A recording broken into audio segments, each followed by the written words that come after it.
Hello, everyone. My name's Roland Dupre. I'm with East Hartford Public Library, and I'm here with Jack Plante, who's written a book called The Odyssey of a Polish Patriot. And I am not good at pronouncing his name, so I'm going to ask Jack to talk about it and tell us about the Polish Patriot. Go ahead, Jack. Yeah, this book is about a fellow from Poland who married an English girl, and both of them eventually came to East Hartford after World War II ended. And they lived right off of Main Street, North Main Street, McKee Street for a while. He came to join his two nephews who were Polish, who served in the British Army. They moved here for employment and then suggested to my protagonist, Ludwig Szoozylas, and his wife, Nellie. They convinced them to come to East Hartford. And it was a good move.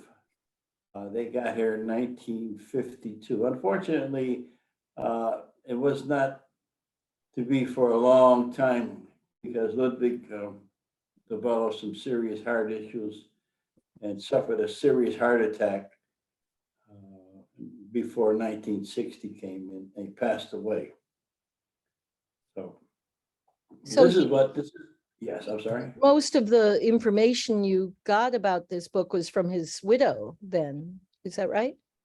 Oh, definitely. Yeah. When I first decided to write a story about this gentleman, I went to his wife, who was still living at that time. She's passed on a couple of years now, but she was a wonderful primary source. She told me plenty of information about their time together in England and during the war, when she had a child, Kashirmes, and after the war, when Ludwig came back from his tour duty, they started a business in her hometown of Carlisle, England. Did very well, saved a lot of money. And then there was some political problems with the English government and the English trade unions, who were putting a lot of pressure on the English government to do something about the Polish presence on the island. And it got to be kind of similar to what's going on today. Certain people were criticized or picked on all the time. And the two kids that they had in England, Kashik and Vanda, the family got concerned about them having a hard time in the English schools, and they decided to leave, take their money, and come to America. They came to East Hartford, Connecticut. The reason for that, their two Ludwig's two nephews had set up and were living in a home on McKee Street. So they stayed with their two nephews. One of them, actually, I'm sorry, Frank Kroc, stayed in his house for about a month or so, and then bought a home on Randy Street, which is right down the street from here, not too far from the old St. Mary's Church. And they started a family. He got a great job working for a foreign car company in Hartford, and did very well. He became the chief master mechanic. But he himself was a trained pilot and had flown in missions in Poland, right? I mean, you start the book out with his mission in Italy, I guess, and I mean, yeah, he escaped from. I'm sorry. Go ahead. Yeah, this story is about his odyssey when the Nazis invaded Poland, and very quickly the war was about to end because they just overpowered Poland, and Poland was counting on England and France to open a Western front to take the pressure off, which they never did, unfortunately. And that's one of the themes in the book, how the Polish got left out in the cold, so to speak. So between the Germans advancing rapidly eastward, they were joined about 2.5 weeks later by the Soviet Union, the Russians who invaded on the other side, on the west. So they were caught in the middle. And the only thing the commanders of the Polish army could do, that was General Sikorsky, among others, they ordered them to evacuate with all speed, get out of there and find and make their way to France, where they could join the French Army and Air Force. So that's what this book is about, his journey. And it's quite a harrowing journey and a lot of troubles he went through and a lot of, I guess we could call it adventures. They made their way through, they got into Romania. And then from Romania, they went into Hungary, from Hungary to Yugoslavia, up into Italy, through Italy, northern Italy, and into France. And eventually making it into France and beginning their training to fight against the Germans, which the French didn't do until the Germans invaded France. And then it was deja vu. The Germans were just overpowered the French. And so Ludwig and many of his French compatriots, mostly Air Force guys, had to flee again. So there's a section in the book called Deja Vu. It's all over again. They had to get out of there. And this time, they just barely got out. They went across country to southern France, the last port before the border of Portugal. Okay. And that was Saint Jean de Luz. And they got out of there on a boat, 5,000 Polish guys on a ship, an ocean liner from England that came to help the people evacuate. They got out a day before the Germans actually got there. Wow. So they sailed up to England, and once in England, excuse me, they began training to become part of the Royal Air Force. And that's when Ludwig met the lady who gave me all this information. Her name was Nellie Smith. They lived in Carlisle, England, which is in the northeastern part, not too far from Scotland. So one of the things about this book that I mentioned to you before is that it reads like you were there. I mean, every minute of his life comes alive. And I'm wondering how you put those details in. It's an amazing journey, and we are like there with him, going through every bit of it. And I'm wondering. I'm pleased to hear you say that, because there wasn't much official information I could get on his Odyssey, because that was before he met Nellie here. In England, before they came here. So I did. I contacted people in the Sikorsky Museum in London, and I contacted people in Warsaw and Poland to get some records. And from the meager records that they sent me, I had to try and piece together how he traveled. Most of the fellows didn't come overland. They went through Romania and into Bucharest, got travel papers, went down to the Black Sea and boarded ships that took them through the Black Sea, across the Mediterranean and into France. Ludwig didn't do that. He and a friend of his decided to go overland, and they got a lot of help along the way.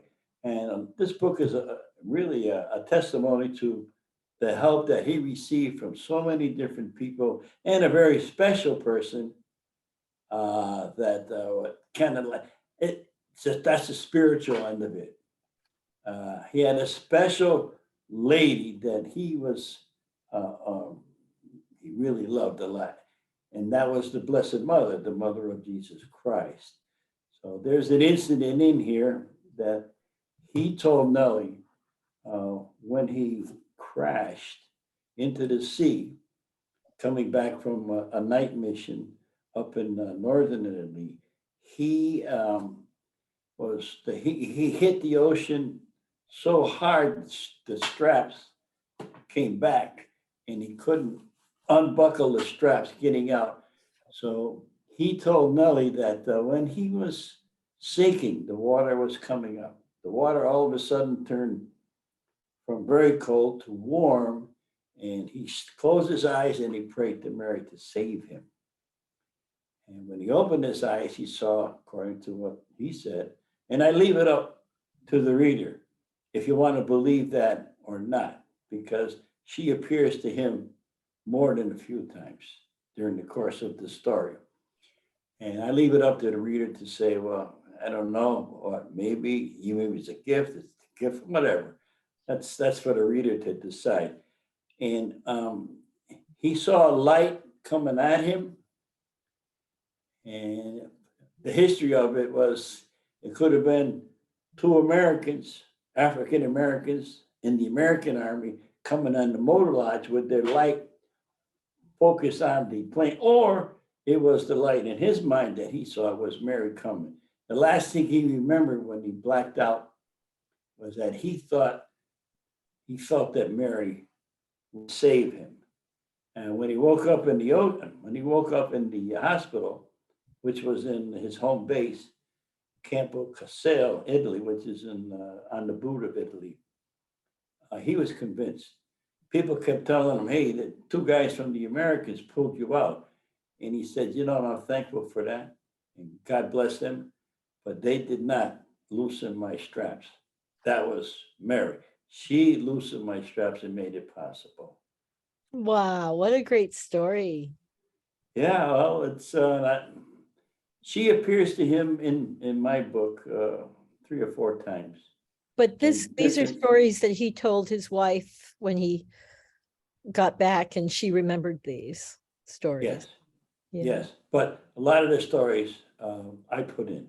That's the historical fiction. That's the fictional part. Because I had to weave in his spiritual being. This guy was a very, very religious fellow, and his devotion to Mary was exceptional.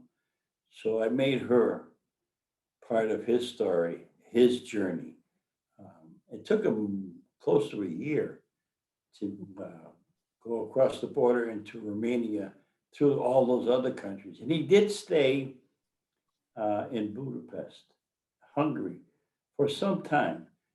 I had to have a reason why he would stay there. One of the reasons was he had a beautiful lady friend who helped him and his friend Joseph to get a job in the American embassy in Budapest to help all Polish refugees, especially the Polish military refugees. See, in those days, when you were a refugee and went across a border into a country, international law said you had to be interned, not in the prison, but interned and wait for the government of the country you were in to let you go. Well, Hungary was very good. They not only expedited the movement of Polish soldiers and airmen quickly. They also used people like Ludwig and Joseph to help in the transition, paperwork, money, sometimes false identification, and get them on their way. Then the time came when Ludwig's girlfriend's father, who was anti-Hitler, anti-German Nazism, which was starting to come in to all the countries, he got in trouble politically. So they tried to frame Ludwig to be a counterfeiter so that they could use that excuse, trumped up charges, as a way to embarrass this fella who had a big following. This lady said her name was Basha Zulik. I had to make that name. And by the way, Zulik is part of my in-law family. Oh, Yeah. do A you lot of speak the names Polish? you'll see, sorry? Do you speak Polish? Uh, I, I speak some Polish. Okay, not as much as I should because I used to when I was a kid. My mom and moja babciu, my grandmother spoke Polish all the time, but it's been a while, a long while. So I don't speak as well as I should. Probably speak better German and Spanish than I do Polish. So But anyway, he ended up after Hungary, he got overland to France and ended up going to England. After he was when he was in the hospital and he got back to England eventually, did he go back to flying? Was he did more missions for oh the yeah, when he got to England, he trained in the Royal Air Force and to be a bomber pilot. See, back in Poland, he was in the Polish Navy and he flew for the Polish Navy in something called the Fleet Air Arm. But when he got to England, they put him into the English Navy and he had to retrain all these fellows how to fly the English way with the English planes. Okay. So he passed that with flying colors, no problem. Unfortunately, before he became operational, which meant he started to fly combat missions, he was involved in a terrible automobile accident. He got run over by a car right over his face. Oh, And he had to wow. have his whole face had to be rewired and put back in. And he was one of a group called the special group that was for the first time where plastic surgery was being attempted. It was done by a famous Canadian plastic surgeon, Mr. McIndoe. So he was what they called the guinea pig. He was a guinea pig, and they were experimenting on him. They did a good job on him, but that set him back a good year before he could start flying again. And he had exceptional eyesight, so that put him in a position to go to special duties, which meant he had to fly covert night missions into occupied Europe, Northern Italy, Poland, Greece, Yugoslavia, all those places that the Germans had taken. His job was to drop agents, supplies, ammunition, money, whatever it took. And sometimes he had to land in those places and pick up German prisoners and or spies that had information, maps of what the Germans were up to. That's what he did. And he did that successfully for over a year before he had that crash. And there was a crash where his controls locked up and he could not, and he was running out of gas, so he went right into the ocean, which wasn't too far from his base. Wow. Wow. So and after that, did he fly again? After that mission where he went into the ocean? He did, but he wasn't operational in the sense because the war, he went in 1945. So the war ended about 4 months after that. Mhm. So what they did, but they transitioned his outfit from being operational combat wise to a transportation unit.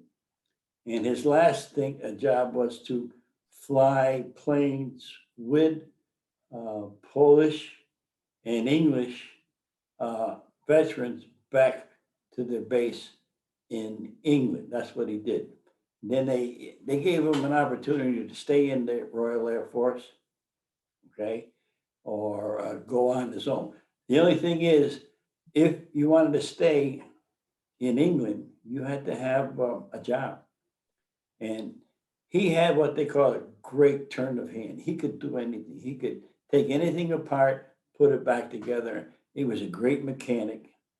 Matter of fact, he was one of the major mechanics at the French Air Force Base while he was there in Lyon before the Germans came in. So with his talent, so to speak, it was easy for him to get a job. Plus, you had to have a house, a home to stay in. But he had been married before he in there, so they already had a home. And it was pretty And interesting what the his wife then being English, I mean, didn't that give him an in to be a citizen of the UK? I mean, no, not necessarily. It did give him an opportunity to work in the UK, in England, because he had a home and he had a job. So he made money. He even bought an automotive repair shop, and he had an English partner who took care of the money end of it while he did the work. He even hired his two nephews, who actually came here to East Hartford and Manchester. And then they brought him over later on when things got tough for the kids in England. wow. So in East Hartford, there were lots of Polish people that came in there, Polish and Ukraine. I mean, lots of different immigrant groups. Did they connect with all of the community here, the Polish community here? Polish community was strong in Hartford, in Manchester, New Britain, and he became a member of the Polish National Home, which I am today, matter of fact. And he became a member of the Polish Alliance, which was very strong in Hartford. Yeah, there was a great collection, and he was he and his wife, Nellie, even though she was English, she spoke great Polish and could even write in Polish. She was really talented. Yeah, she was a talent herself. She was a great horticulturist, English gardens, all of that. So they were very prominent in the Polish community.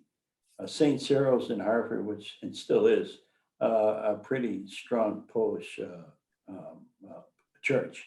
Yeah. So anyhow, yes, to answer your question, they were very well connected with a lot of Polish folks in this area. And this book, and I'm going to try to hold it up. I know that nobody can see it's all. Yeah, I can. Well, I can show you the book. Yeah, probably can see it better here. Yeah, it looks really good. Yeah. Yeah, that's him. That's the real picture of him in his. How do you say his last name? How do you pronounce that? Well, his son told me you pronounce it Szoozylas. And then I have other folks in the family that I talk to who say it's Szoozylas. So interesting thing, I looked up the name Szoozylas, and it's a name that is connected to a fable in Polish literature that means, Szoozylas means the woodsman who leapt out of the forest to save a maiden from a dragon. So I kind of liken that in the book, and I say he was in effect like that because he didn't slay dragons, but he helped to slay the dragons of Adolf Hitler and what he did, flying those night missions and supporting the partisan groups all throughout Europe. So he was kind of like that. He was kind of like a guy who saved a lot of people. Kind of like a knight in shining armor. Except it didn't.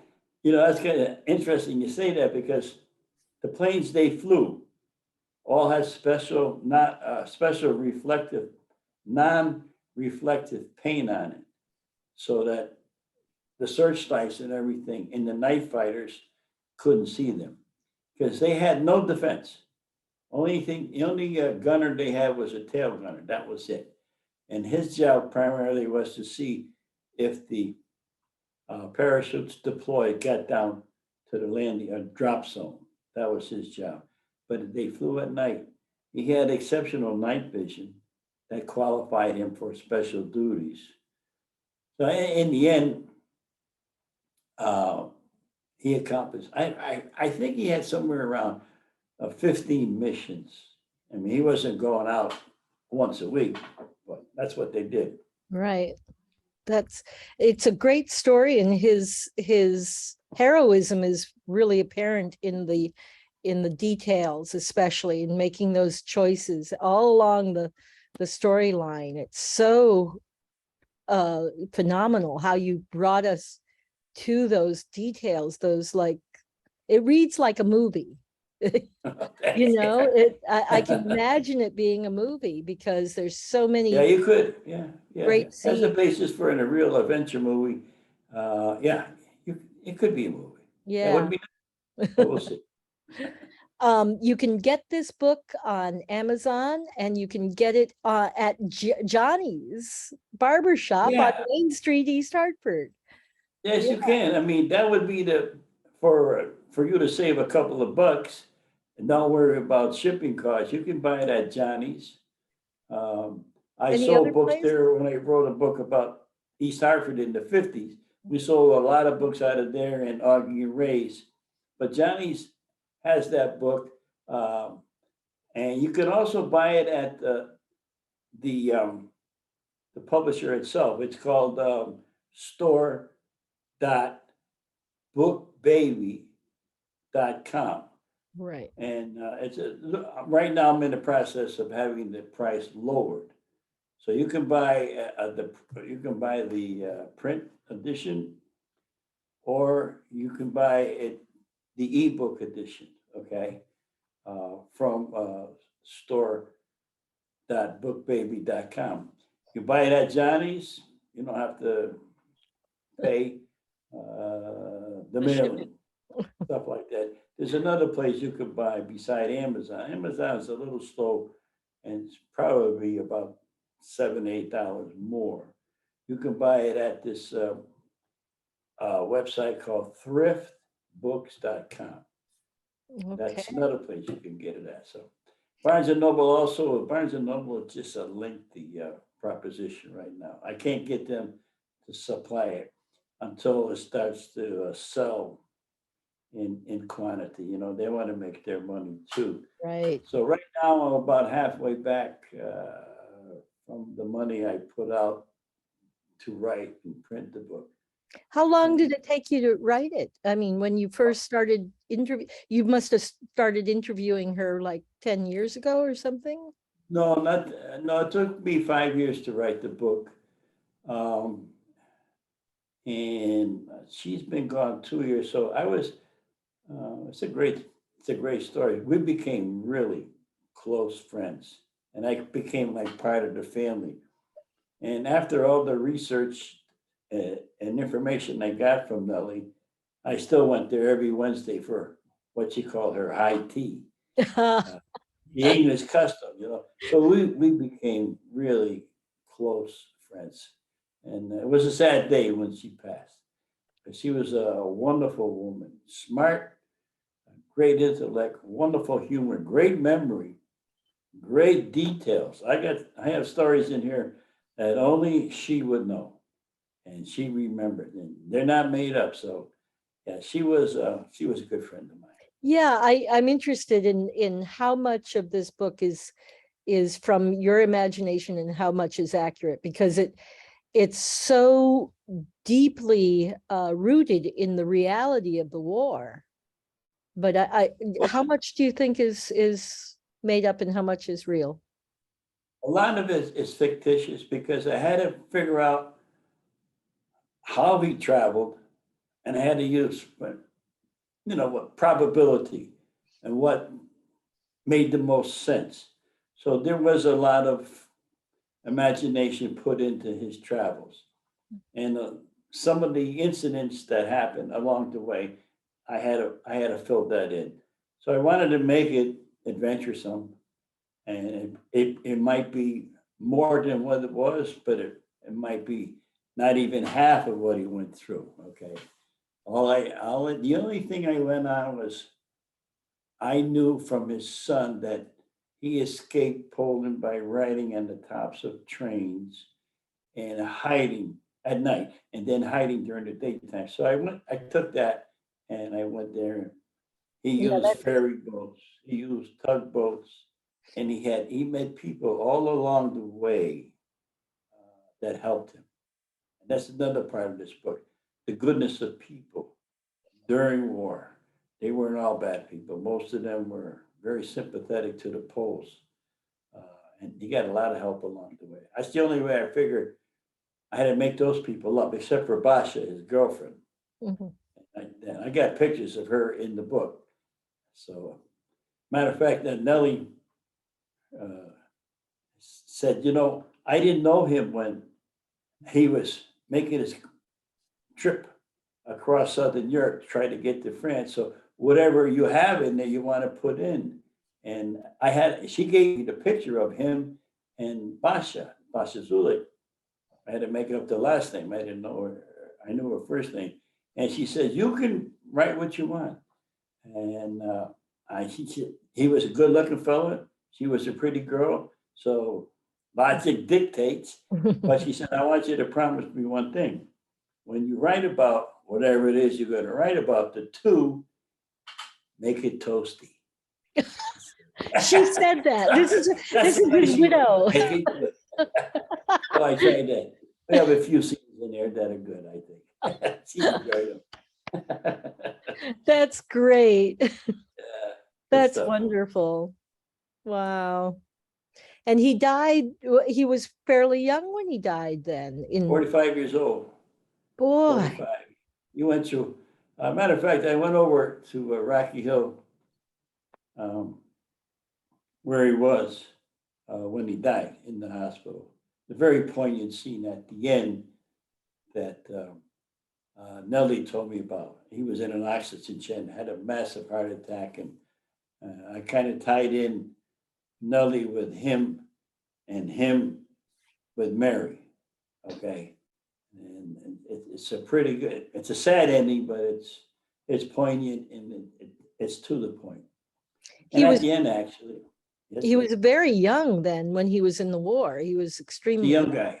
The authorities, the medical people at Rocky Hill told me he had an enlarged heart that was loaded with scar tissue.